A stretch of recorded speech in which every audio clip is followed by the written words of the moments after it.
அரசர்களுக்கு மட்டுமே குடிபறந்த காலத்தில் உன் மூதாதையரின் தொழில் திறமையால் சோழ மண்ணில் சிங்கக்கொடியை பறக்க விட்டவர்கள் அவர்களின் வீடுகளில் தங்க கலசம் வைத்தார்கள். அரசு கஜானாக்களை விட இவர்களிடம் மிகுந்த செல்வம் இருந்தது. ஏன், அரசனுக்கே கடன் கொடுத்தவர்கள் உன் மூதாதையர்கள்தான். இன்றிருக்கும் எந்த ஒரு போக்குவரத்து வசதியும் இல்லாத காலத்தில் உலகின் பல பகுதிகளுக்கும் சென்று வாணிபம் செய்ததோடு அதில் இமாலய வெற்றிகளையும் பெற்றார்கள். எத்தனை கோயில்கள், பள்ளிகள், கல்லூரிகள், மருத்துவமனைகள் என்று பார்த்தாயா? சமய பணி, சமூக பணி, தமிழ் பணி, கல்வி பணி, மருத்துவ பணி, இத்தனை பணிகளும் உன்னினம் செய்ததே. இதற்கான காரணம் கடின உழைப்பாலும் தொழில் திறமையாலும் அவர்கள் ஈட்டிய செல்வம். உனக்கு முன்னோடியாக, வழிகாட்டியாக உன் இனத்தில் சாதித்தவர்கள் எத்தனை எத்தனை பேர்.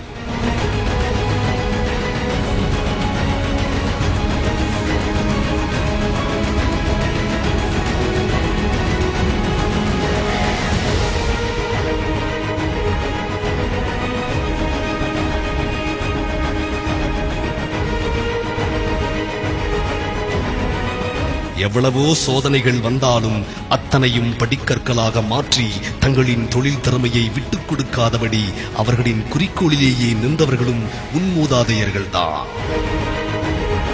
உன் ஊரில் உள்ள பழமை மாறாத வீடுகளை பார்த்திருக்கிறாயா? அதன் கட்டமைப்பு இன்றும் வெளிநாட்டவரையே மிரள வைக்க காரணம் அந்த காலத்தில் அவர்கள் ஈட்டிய செல்வம். வேலைக்கு செல்வதால் சாத்தியமாகுமா இவை அனைத்தும்?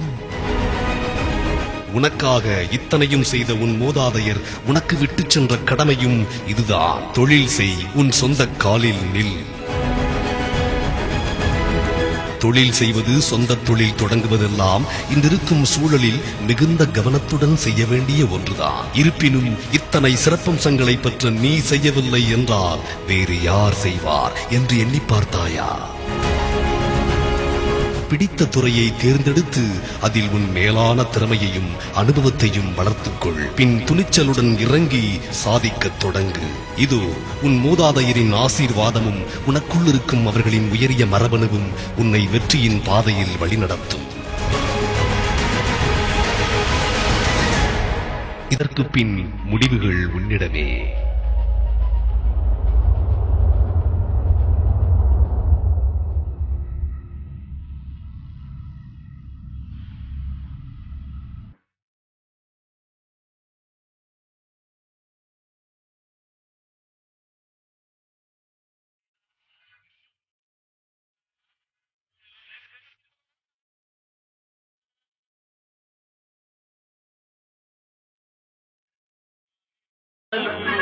தலை